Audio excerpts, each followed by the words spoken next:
What is freedom and what does it have to do with attachment? What is freedom? How do we find it? How do we know when we have it? And what does it even matter? That's what we're talking about today. We are Sid and Jeff Holzclaw, and this is the Attaching to God podcast, where we are seeking to integrate neuroscience, spiritual formation, and faith. And as always, we are produced by Embodied Faith, which is seeking to grow faith for everyday people. Over to you, Sid. Yeah. So we're going to be talking about freedom today as a way of, because it's important. And also, we're going to end up by the end talking about one of what has become one of my favorite books. It's small but mighty, and it's called Interior Freedom by Jacques Philippe, Father I'm Jacques holding up Philippe. my copy too, because we both got different copies because we were both Because I reading it. made Jeff get his own because I didn't want him to use mine because I have so much underlined and starred and written in it. So we wanted to talk about freedom today, and I thought it would be especially helpful in light of this pending election that's happening in the US. There's a lot of jargony stuff about freedom being thrown about and which freedoms you stand to lose and which freedoms each candidate wants to protect. And it just felt like maybe this is a good time to talk about freedom. What is it? What maybe is a Christian understanding of freedom? How can we think of freedom a little differently than maybe we see culturally? So I was just thinking as we came in, these are some of the things that I've heard thrown around in this, debate and we're not going to get into the political debate at all. But you hear about things about freedom of speech and reproductive freedom and sexual freedom and religious freedom. And, it's not used in this language, but freedom to bear arms or freedom to have guns. And it seems like in our cultural understanding of what freedom is, it kind of ends up being equated with rights. Like I have the right to say whatever I want, and I have the right to do whatever I want with my own body. And I have the right to sort of live however I want to live, which sort of goes along with that sort of you do you kind of thing. And I think we're all very willing to let you do you, as long as you doing you doesn't somehow impact my freedom or change my rights or threaten my right to do anything. And so it seems like this idea of freedom that our culture has is ends up ending in like violence or dominance a lot of the time because it's this freedom that is very self focused, and I'm free to do whatever I want, and I don't really care how it impacts you. Um, and then wanting to stop limit other people's freedom when it does impact me. So I don't know, Jeff, what are your thoughts So, on our like, cultural understandings of in the freedom? name of freedom, I have to keep you from having all your freedoms so that I can have all my freedoms in the way that I understand them. I always think of it as kind of like the mutual um, decision not to step on each other's toes. I have the right to do anything I want, and you have the right or the freedom to do anything you want, as long as we're not interfering with our own rights. Now, of course, what it means to interfere with somebody else's rights then becomes part of the whole debate. And, whether it's rights for guns or reproduction rights or rights for property, blah, blah, blah. So it's kind of a race to the bottom in one sense. And when you move outside the West, um, that sense of freedom is oftentimes just equated with selfishness or a pernicious kind of individualism that you don't care about family, you don't care about culture, you don't care about your neighborhood.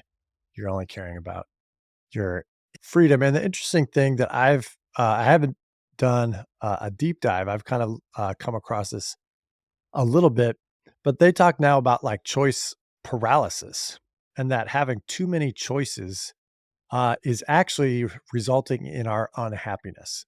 That Mm. actually having more freedoms, having to choose to do this or that, to marry this person or not marry this person, to have this job or not have this job, to live here or not live here, to wear this. So many choices are actually making us less happy because we're always wondering if we made the right choice. We have the burden of regret of the choices we didn't make. And so there's all sorts of, yeah, we live in a culture full of choice, but is it good for us? So are you saying then that the message that Disney has been trying to give us all these years of you can be anything you want to be is maybe not actually even good for us? Well, one, I think Disney just was parroting all these other people who are saying the same thing. But Yeah. yeah, in one sense, you can't just choose to be taller than you are or to jump higher than you do or, like, so there's all sorts of things that we can't just choose to be different about ourselves, even though there is kind of this myth that we can. Um, and, uh, the idea yeah, there yes, the short answer is yes, that is a lie. You can't just be whatever you wanna be. Yeah, and I think I even, I had that experience growing up in a home where my mom was a pretty staunch feminist, and the thing I heard over and over and over throughout my childhood was you can do anything a man can do and you can do it better. And so that was actually that ran my narrative through a lot of my life, and there were a lot of places in my life where I did run up against, I was convinced that I could do anything a man could do and I could do it better. And then I ran into situation after situation where it's like, "No, actually, you can't do that because you're female. You actually can't do that because you're not strong enough. You actually can't do that because you don't have the physiology, right, for that." And so that whole narrative that I had grown up in caused me a lot of frustration and confusion. But it took me a very, very long time to learn that I couldn't blow through every barrier, that I couldn't like resist every no, you can't do that. I couldn't just sort of overpower and fight back until they said I could. So it caused a lot of misery and upset for me throughout my lifetime to have that idea that I can do anything that I want to do. I can do anything that a man can do, and I can probably do it better. So, So before we go ahead. continue on, I wanna add another kind of wrinkle to that, which is, the burden of being happy. So we had on the podcast, a while ago, David Zoll, who had a book called Low Anthropology, and throughout the book, he basically said, like, the inflated sense of who we are and what we can accomplish is actually making us, and that when you Mm, send your kids out into the world with the message, "I just want you to be happy." "Well, mom, dad, what should I do with my life?" "Whatever makes you happy." "Should I live here?" "Whatever makes you happy." "Should I do that?" Like, that actually becomes, uh a burden that you can never achieve because something else could always make you a little bit more happy. Something else could make you a little bit, more satisfied with life. Maybe this other job, maybe this other partner, maybe this, and so what like how can you even measure that I've arrived at like happiness, right? Whereas I think, before maybe 50 years ago, it wasn't like do whatever makes you happy. It's like, well, what is God calling you to do? Or what would be good for your family? Or what would be what what's the most healthy option, right? There's all sorts of other ways you could frame, the guidance that we have throughout life, but that idea of do whatever makes you happy and the freedom then to pursue what makes you happy, and of course, it's built into our Bill of Rights, life, liberty, and the pursuit of happiness. the pursuit of And so it's happiness. all Yeah. kinda built into the American way of life, but I think the spiritual traditions, which we're gonna get into, have kind of known all along that that's not actually a way toward happiness. And I Yeah. actually even think now there's quite a bit of scientific and psychological research that is also agreeing with those ancient spiritual traditions. Yeah. So let's start turning our attention then to Jacques Philippe and what he says in this book, Could you Interior just say that a Freedom. little more French though? I need like because it's like Jacques Philippe. there we go, there we go. It's like Phillippe. So I needed all of it. There we go. Okay. High school French, and a little bit of college, and that's as far as I got. So he talks about the pursuit of happiness, like you're talking about, but he also talks about it in the sense of like we have this, we find confinement to be unbearable, simply because we are created in the image of God and we have within us this unquenchable need for the absolute and for the infinite. And so that causes us to sort of aspire to freedom. And we think that freedom is going to make us happy, but the way that we conceive of freedom is the thing that he wants to talk about. But he even says, like, freedom appears to be very nearly the only value about which people still agree unanimously in our time period, that, like, everyone should be free is, like, the thing that we seem to unanimously agree about, but we still don't know how to talk like, it we still have a very different understanding of freedom. So he talks about this aspiration for happiness and freedom. We don't really It's impossible for us to be happy without love, and so he's talking about how but when you love someone, there is no such thing as real love without freedom, because freedom gives value to love, and love is the precondition for happiness, is the way he puts it. And so he kind of draws that to how God doesn't coerce us or force us, and God gives us freedom. But then he also talks about how so there's this pursuit of freedom, this search of freedom that we all agree it's important. There's this connection between freedom and happiness. And then he raises the question about freedom is freedom claiming autonomy, like I can do it all myself, or is it accepting dependence? So he has this great quote that I really like. If you have the book, it's on page 15, but it's people who wish to preserve and defend their own freedom at any cost will lose it, because those willing to lose it by leaving it trustingly in God's hands will save it. Our freedom is, in fact, proportionate to the love and childlike trust that we have for our Heavenly Father.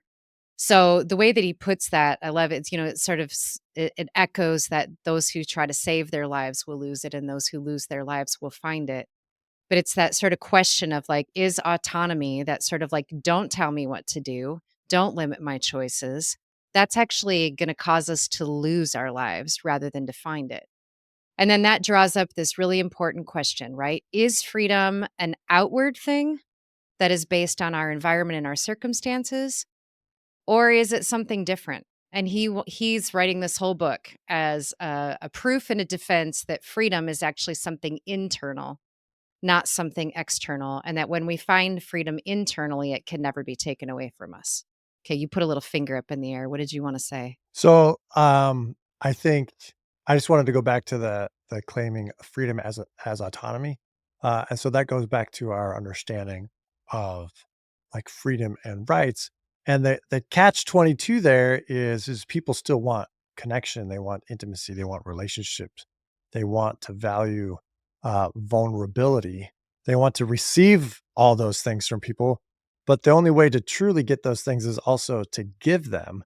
But that's where the autonomy then runs into problems is you can't seek unlimited autonomy if you're also looking for connection. And so that's where we have always kind of really valued the perspective of attachment theory, which was early on pushing back against some of the psychoanalytic theories going all the way back to the 1950s, where they viewed human development as one of moving from dependence to independence. Is the path of Right. maturity is then to cut, in a sense, those institutional and Cut relational all ties and to ties. find your true self or something like that. And attachment theory said, whoa, I don't think human development cuts ties with people, but that this thing called attachment uh, shifts and takes on a different kind of form in relationships as you get older and as you mature, but you actually never sever ties with attachment figures. They might change and transition. And so that's why John Bowlby, he used that word attachment because it was positive or at least not negative sounding. Whereas dependence um, sounds negative, at least in our kind of modern Western kind of world. So yeah, who are we attached to? Uh, and does that curb our freedom or does it not? Yeah. Well, and what are we attached to, right? Like if you we'll get to Ignatius in just a second, but I just want to read this quote from the introduction of the book just to like this is sort of the book in a nutshell.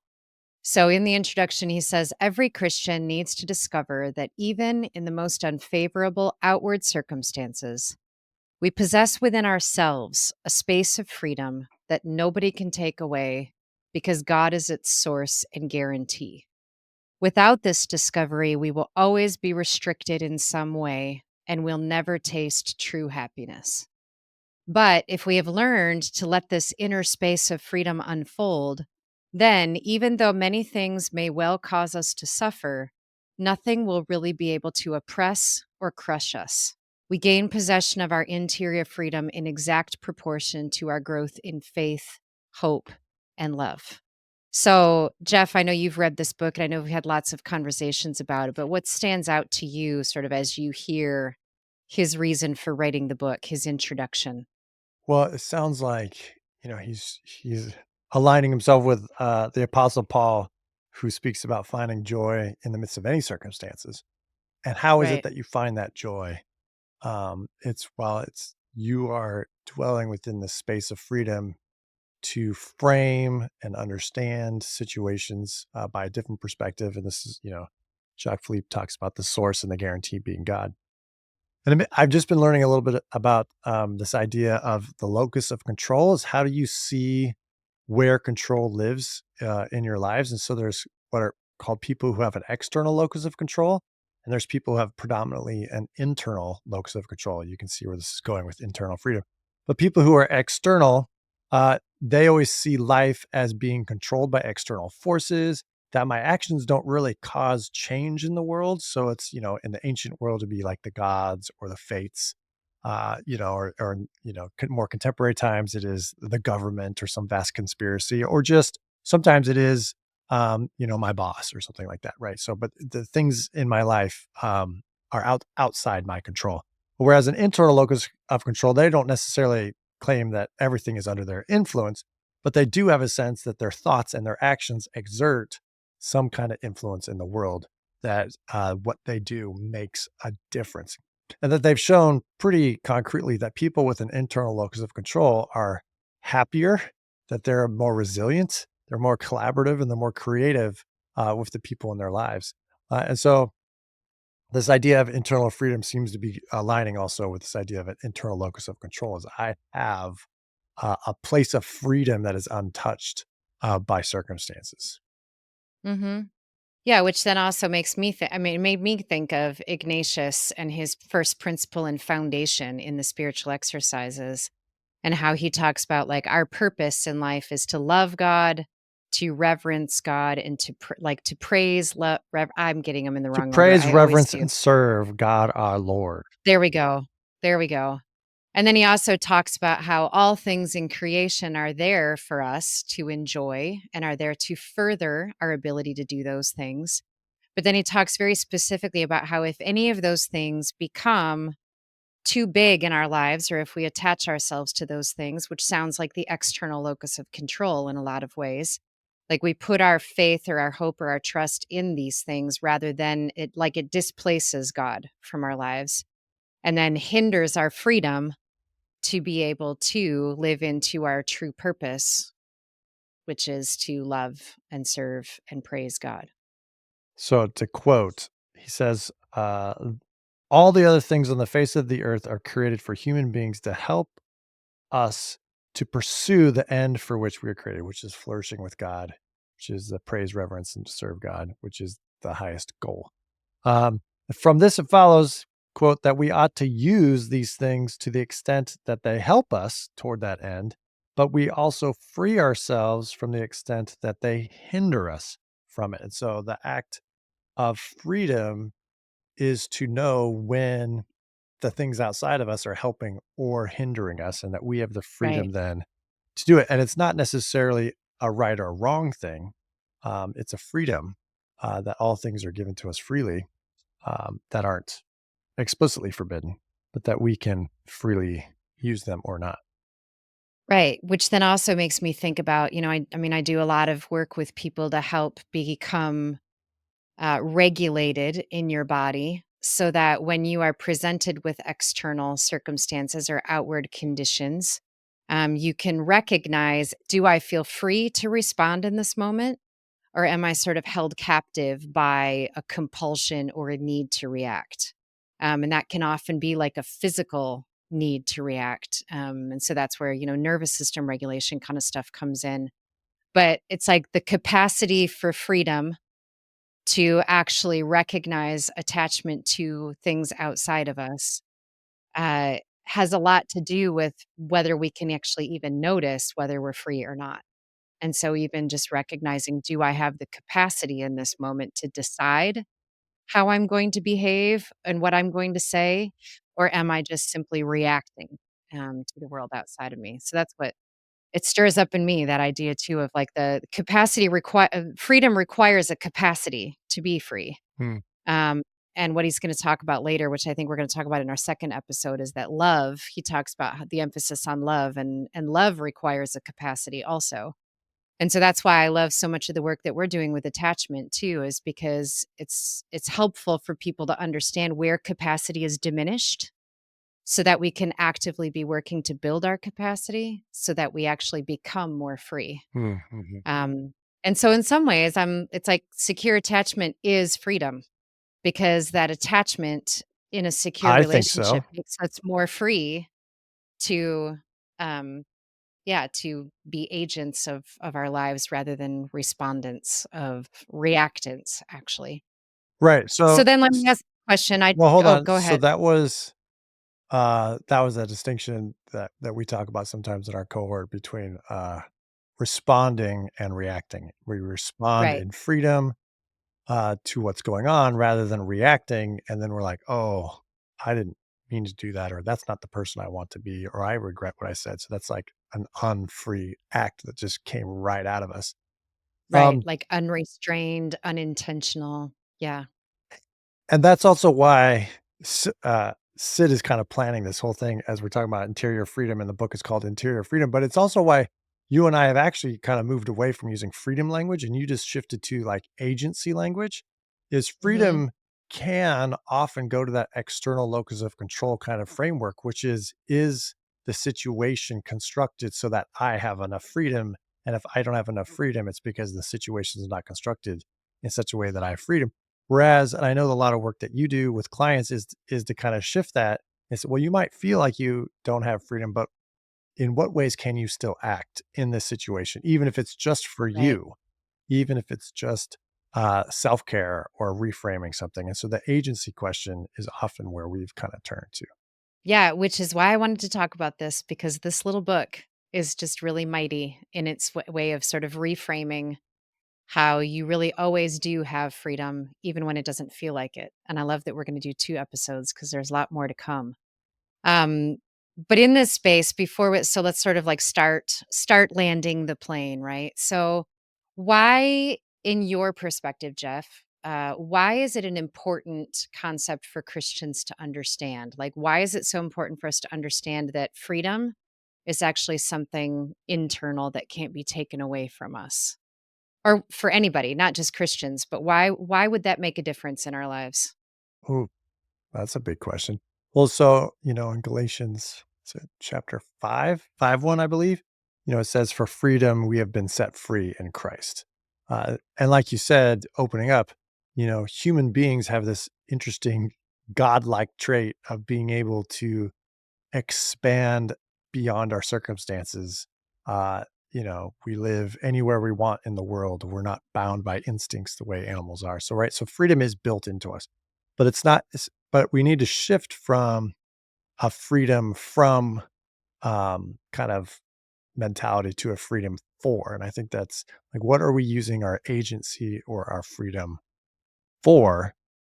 Because I think that is what, um, like the early church and Paul, were speaking of. The freedom is for is it's the for loving others and for loving God.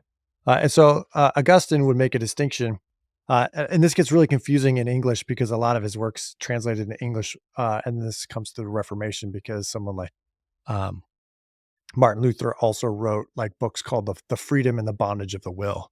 And so when someone like Augustine will argue on behalf of the freedom of the will or the lack of freedom of the will, we get confused because he means two things. One is, well, we have freedom to choose between alternatives. That's kind of what he means by freedom of the will.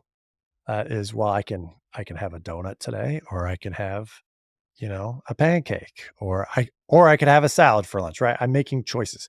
Um, but he doesn't call that freedom. What he did, that's just kind of like the basic baseline human life, is to have freedom between choices. What he calls freedom is to be able to pursue a life that flourishes in goodness and beauty and love toward God and toward others. That is true freedom, and that's actually our sin, that spontaneously captivates us, makes us captives of all these other reactions, of these sinful habits, such that we are not free.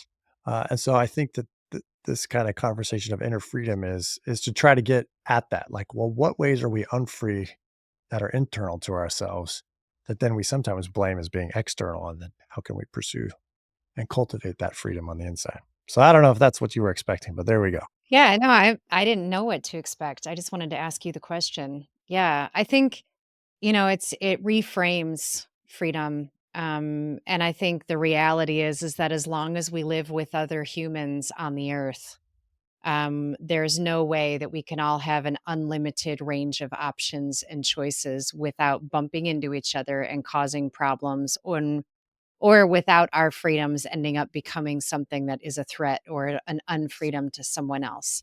And we could go have a whole podcast about that, but we're not going to.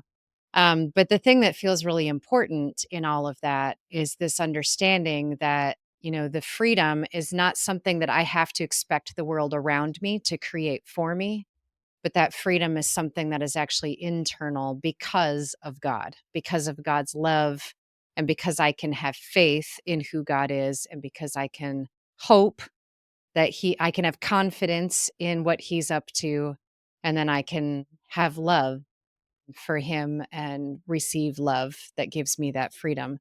And I know there's probably a lot of things coming up, because when I first read this book, I had all kinds of like, but what about, but what if, but what it. So we're going to get to at least one of those in the next episode. But just wanted to at least say that reframing has been so important for me. It has radically changed my sort of resistance against anything that would ever limit my freedom. And it's helped me to sort of come to terms with, in a really positive way, that I actually am a limited creature, and the sooner I can learn to live within those limits, the happier, the more satisfied, the more joyful, the more grateful I will be. And so personally, it's been a great impact for me, and looking forward to talking more about it. You just grabbed a book off a shelf. Yeah, well, I was just thinking through that, um, the the dynamic between inner and outer or internal and external is that Jacques Philippe, and the spiritual tradition, Christian tradition speaks about this inner freedom, but the inner freedom then is for, um, in a sense, an external love. Is that I love Absolutely. others, and then I love God, God who loves me, who's not just me, but is actually something different than me. And that I pulled off the book, this book called The Shape of Joy by Richard Beck. I'm showing it for all of you watching on YouTube. And there's a podcast episode coming up with him where we talk about the book. And he's also a part of our Attaching to God Summit, which is also coming up soon. It's in the show notes. It's a free online summit. But he talks about how the the um the shape of joy in our modern worlds is to turn in on ourselves, to be located in ourselves. And then he makes this whole argument that actually the shape of joy is actually to encounter things that are outside of you. And that's where the joy and the true happiness comes from. And so I see that going along with what Jacques Philippe is talking about for inner freedom, is that I'm trying to cultivate an inner freedom so that I can be fully available to the people who are not me, so that I'm not. And he Exactly. talks about like the ego games. He talks about hero games and self-esteem, and how all these things is just me being turned in on myself. But that's not actually freedom. That's actually being a captive to all the things external. And so Jacques Philippe is trying to reverse that, as well as Richard Beck is trying to reverse that, is that if we can have this inner freedom, then all these good things can flow outward to what is beyond us. And so I think maybe the question, and I think you had a concluding question, but the concluding question for me would be something for this podcast is for all of you listeners to ask, what am I seeking freedom for? Or what am I seeking freedom from? Which is connected to a for. Because our culture and certain therapeutic, and I would even say, and you and I are both like extensively trauma informed in training, but there's certain trauma informed tendencies where freedom is just for me. And that Mhm. does flow against the Christian spiritual tradition, which says, well, no, that is actually bondage. True freedom is for God and for others. And so that question is like, as we keep peeling down, and of course, I know all those things could be abused, and they have been in churches, and Sid with Kaneo and the cohorts. You work with people who have had the message of freedom turned against them, right? Maybe that's a whole nother other podcast. But those are my thoughts.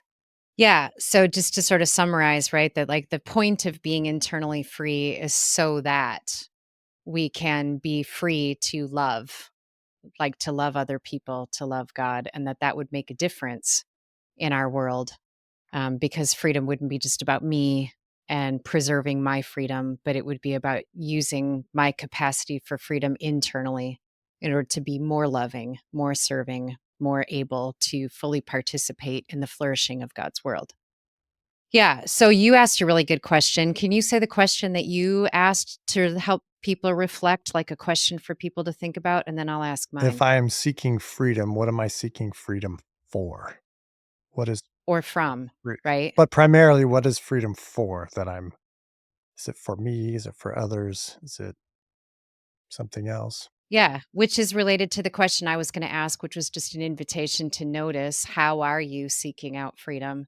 So I'll just add my other question then instead of because you kind of hit that with the what am I seeking freedom for or from? And then another good question to really think about is how do you, or to begin to notice, how do I find myself reacting when I run up against a circumstance that seems to hinder my freedom? And just to notice that, and we'll talk more about that in our next episode. But what do I notice about my own responses when something around me seems to tell me that my freedom is limited? How do I react to that? Yeah, and that was only the first 24 pages of the book, maybe even less than that. It's just a really tiny book. That's what I actually like about it. It's so small. It actually has 133 pages, but That's a small book, there's though. so It's much meat like the in it. dimensions of it. It's a small little Yeah, square. it's so cute and tiny. It's like very small. Anyway, Alright, so give us highly a little tease for the talk next about it one. more. Yeah, well, the next one is okay, so what do I do in situations that I don't perceive to have freedom in a situation or an environment? How in the world can I still be internally free in a situation where I seem to have no freedom? Alright, That's the perfect. question in front of So us. when it's clear or ambiguous that I have any freedoms externally, how can I still cultivate inner freedoms, and what might that look like? So that'll be next time. Thanks all for Yeah. listening. Please like and subscribe, um, on YouTube, Substack, all the different places. It's in the show notes. Please share this, if you found it helpful, and we'll talk to you next time.